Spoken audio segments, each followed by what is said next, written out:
Surgery का इतिहास। आज हम जो लेप्रोस्कोपिक और रोबोटिक सर्जरी देखते हैं, उस तक पहुंचने से पहले सर्जरी एक प्रक्रिया से गुजरी। मानव शरीर की शारीरिक रचना, उसके शरीर विज्ञान और उसके विकृति विज्ञान का संपूर्ण ज्ञान धीरे धीरे प्राप्त किया जाना था। इस सर्जरी के अलग अलग क्षण थे। सर्जरी के इतिहास में कई महत्वपूर्ण घटनाएं शामिल हैं, जिन्हें हम पूर्ण रूप से प्रस्तुत नहीं कर सकते हैं, लेकिन सर्जन के रूप में अपने करियर को बेहतर ढंग से समझने के लिए हम सबसे महत्वपूर्ण तथ्य प्रस्तुत करना चाहेंगे। सर्जरी चिकित्सीय प्रयोजनों के लिए जीवित शरीर पर और उसमें किए जाने वाले मैनुअल और वाद्य ऑपरेशनों का एक सेट है। प्रागैतिहासिक युग। कंकाल के टुकड़े, मेसोलिथिक काल के प्रागैतिहासिक काल के जीवाश्म, क्रेनियोटॉमी, ट्रेपनेशन और अंगों के विच्छेदन जैसी शल्य चिकित्सा प्रक्रियाओं के अभ्यास की पुष्टि करते हैं। क्रेनियोटॉमी घातक नहीं थे क्योंकि घाव के किनारों पर उपचार के संकेत पाए गए थे।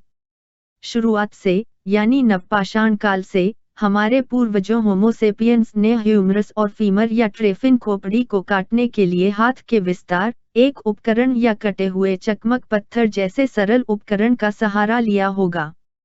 प्राचीन काल। प्राचीन मिस्र के 3 ग्रंथ शल्य चिकित्सा पद्धतियों की गवाही देते हैं। इनका अनुवाद 20वीं शताब्दी में क्रमशः एबर्स ग्रिफिथ, ब्रश और एडविन स्मिथ द्वारा चित्रलिपि से किया गया था। पहला घावों पर एक ग्रंथ है और तीसरा न्यूरोसर्जरी पर पहला ग्रंथ के रूप में जाना जाता है। यद्यपि शारीरिक ज्ञान अल्पविकसित था, वे पहले से ही जानते थे कि हर्नियोरेराफी, खतना और एन्यूक्लिएशन कैसे करना है। प्राचीन मिस्र में शल्य चिकित्सा पद्धतियों के दौरान एक उल्लेखनीय तत्व एक ऐसे व्यक्ति की उपस्थिति थी जिसकी एकमात्र भूमिका रक्तस्राव को रोकना था। प्राचीन ग्रीस में, ट्रोजन युद्ध के समय, सर्जरी में घावों को साफ करना, तीर निकालना और ड्रेसिंग जैसे सरल कार्य शामिल थे। स्वच्छता आवश्यक थी। सर्जरी स्कूल अभी तक अस्तित्व में नहीं थे और ज्ञान पिता से पुत्र को दिया जाता था। शारीरिक अध्ययन केवल जानवरों पर ही किया जा सकता था, जैसा कि एल्केमोन ने बकरियों पर किया था। हमें हिप्पोक्रेट्स डिकोस 20वीं और 3वीं शताब्दी ईसा पूर्व तक थोड़ा इंतजार करना होगा। सुधार। अलेक्जेंड्रिया स्कूल लगभग 300 ईसा पूर्व का है। यह एक शारीरिक क्रांति है। इस काल में हेरोफिलस और हेरासिस्ट्रेटस बहुत प्रसिद्ध थे। प्राचीन रोम में, शल्य चिकित्सा संबंधी ज्ञान का कुछ भाग ग्रीस से आयात किया जाता था। सर्जरी का उपयोग मुख्य रूप से सेना की जरूरतों के साथ साथ ग्लैडिएटर लड़ाई जैसे सर्कस खेलों के लिए भी किया जाता था। नई तकनीकें विकसित की गईं, इस प्रकार रोम में पहला सिजेरियन सेक्शन किया गया। गैलेन अपनी शारीरिक खोजों और तकनीकी नवाचारों के कारण रोमन सर्जरी में प्रमुख हस्तियों में से एक हैं। गैलेनिक युग। 15 शताब्दियों, 2री शताब्दी से 20वीं शताब्दी की तानाशाही। क्लॉड गैलियन एक शरीर रचना विज्ञानी, डॉक्टर, सर्जन, औषधालय थे। उन्होंने शरीर रचना विज्ञान पर जोर दिया। मध्य युग।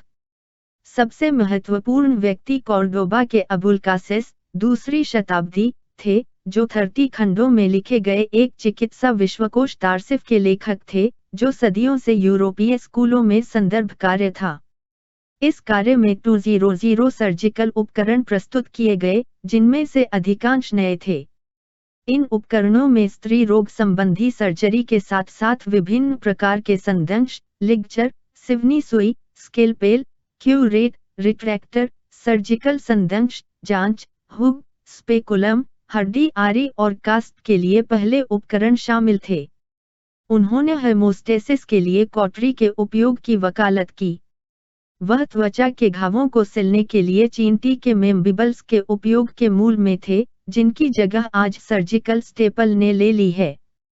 अल-तशरीफ के प्रभाव के कारण अंततः इस्लामी दुनिया में चिकित्सक सर्जनों के स्थान पर नाई सर्जनों की संख्या में गिरावट आई।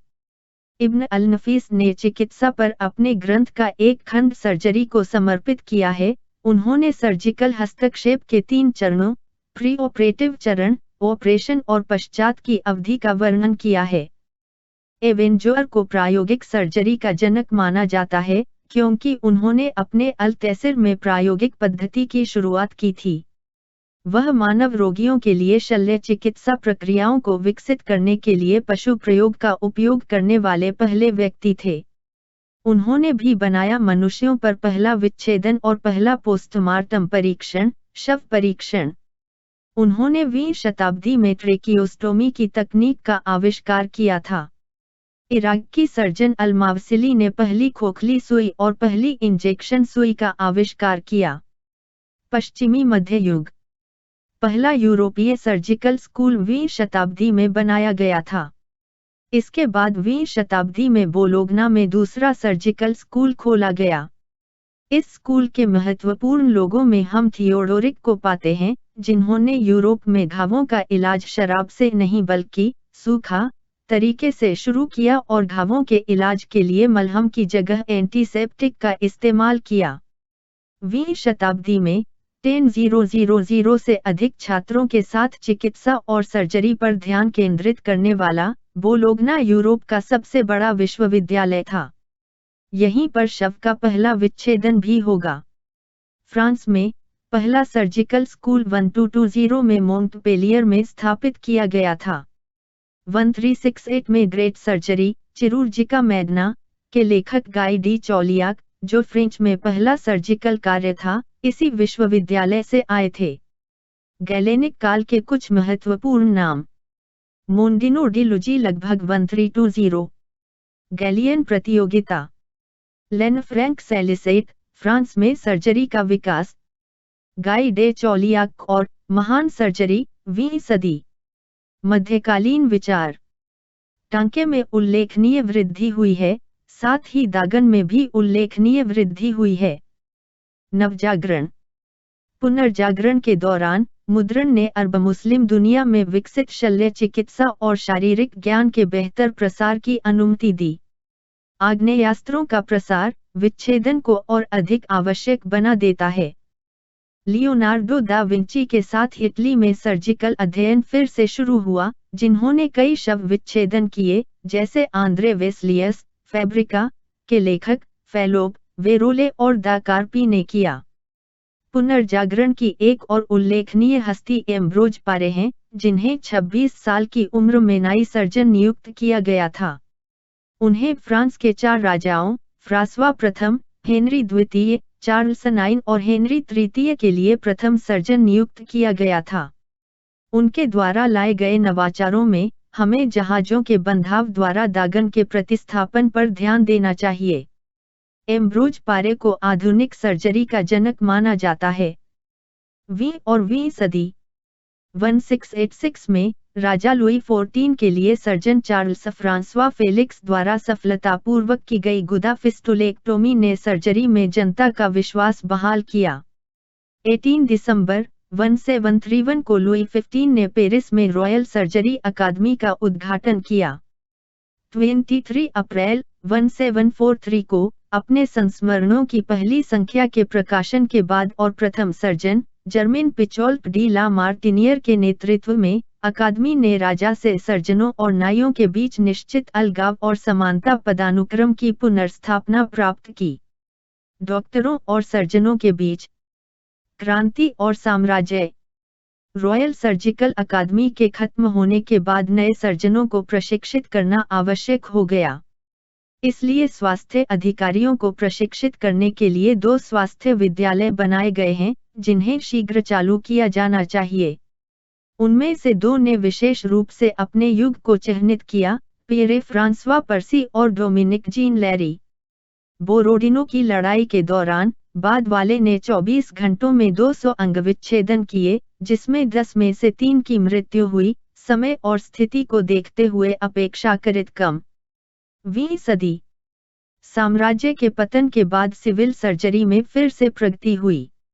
गिलाउम डुप्यूट्रेन इस युग की सर्जरी में सबसे उल्लेखनीय शख्सियतों में से एक थे। जोसेफ रेकैमियर आधुनिक स्त्री रोग विज्ञान के निर्माता थे। उन्होंने कैंसर के लिए योनि हिस्टेरेक्टोमी की और बच्चे के जन्म के लिए उपयुक्त उपकरण विकसित किए। 20वीं सदी के उत्तरार्ध में इंग्लैंड के अस्पतालों में फ्रांस की तुलना में कम मौतें दर्ज की गईं। वे अधिक हवादार थे, मरीजों की भीड़ कम थी और इसलिए फ्रांस में 80% से अधिक की तुलना में केवल 48% पोस्ट ऑपरेटिव संक्रमण से मर गए। ड्रेसिंग बनाने के लिए चूने के हाइपोक्लोराइट या पोटेशियम परमैंगनेट के साथ मिलाए गए ठंडे पानी का उपयोग किया गया था। अफीम के मौखिक प्रशासन के साथ एनाल्जेसिया उतना ही बुनियादी बना रहा, जिसका एनाल्जेसिक और शामक प्रभाव कमजोर होता है। एंटीसेप्सिस की अनुपस्थिति के बावजूद 20वीं शताब्दी के दूसरे भाग के दौरान शल्य चिकित्सा तकनीक विकसित हुई। पेट की सर्जरी के प्रणेता यूजीन कोएबर्ले 1862 से कठोर एसेप्सिस हेमोस्टेसिस के अभ्यास की बदौलत सफलता की ओर बढ़ते गए, जिसे उन्होंने सिद्ध किया। नेकर अस्पताल 1912 में ब्लॉक करने वाला पहला अस्पताल था। 20वीं सदी। प्रथम विश्व युद्ध से पहले प्रमुख शल्य चिकित्सा तकनीकों का विकास किया गया था, जैसे पेट की दीवार, पाचन तंत्र, वक्ष और स्त्री रोग की सर्जरी। 20वीं सदी के दूसरे भाग में प्रगति और शल्य चिकित्सा तकनीकों का विस्फोट देखा गया। फिर हम अंग प्रत्यारोपण के विकास को देखते हैं। 1950 के दशक में पहले किडनी, अस्थि मज्जा और यकृत प्रत्यारोपण के साथ उसके बाद हृदय, फेफड़े आदि का प्रत्यारोपण हुआ। 1970 से हम क्रांति की बात करते हैं, क्योंकि आंत प्रत्यारोपण, खुले हृदय हस्तक्षेप, न्यूनतम आक्रामक सर्जरी की जा सकती थी। पहला कार्डियोपल्मोनरी प्रत्यारोपण 1982 में हुआ था और इसे क्रिश्चियन कैब्रोल ने अंजाम दिया था। हैती में 1915 के अमेरिकी कब्जे से ठीक पहले देश का मुख्य अस्पताल एक सैन्य अस्पताल था। उत्तरार्ध को 1916 में एक सामान्य अस्पताल में बदल दिया गया था। विशेषज्ञ डॉक्टरों की आवश्यकता का सामना करते हुए 14 अगस्त 1951 के कानून, फिर 13 अक्टूबर 1952 के कानून ने युवा डॉक्टरों के लाभ के लिए अस्पताल रेजिडेंसी प्रणाली उनकी स्थापना की थी। उन्हें सामान्य सर्जरी सहित अपनी पसंद की विशेषज्ञता चुनने और उसमें सुधार करने की अनुमति देना। जस्टिनियन हॉस्पिस, हैती में दूसरा अस्पताल का उद्घाटन 16 मार्च 1890 को एक निजी पहल से किया गया था, जिसे 1920 में एक वास्तविक अस्पताल में बदल दिया गया था। 1920 और 1930 के बीच जस्टिनियन अस्पताल एक अस्पताल के संचालन से सुसज्जित था। ये सुधार एक अमेरिकी सर्जन डॉक्टर लैनिंग 1922-1926 के प्रशासन के तहत किए गए थे। हाइटियन सर्जरी के महान लोगों में से हैं doctor A Leveque, doctor S Bontemps, doctor C Chevalier, doctor Boris Chandler. बाद वाले 1991 से 1995 तक स्टेट यूनिवर्सिटी ऑफ हैती अस्पताल में सर्जरी विभाग के प्रमुख थे।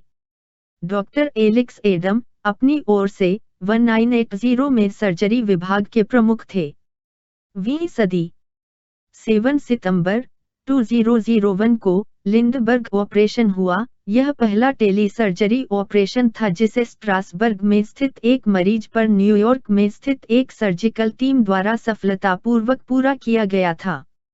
1 अगस्त 2008 को जर्मनी में म्यूनिख यूनिवर्सिटी क्लिनिक में प्रोफेसर क्रिस्टोफ हिजेंके और एडगर बायमर के निर्देशन में 40 लोगों की एक टीम द्वारा 2 पूरी भुजाओं का पहला प्रत्यारोपण किया गया था। न्यूरोसर्जरी में प्रगति भी उल्लेखनीय है।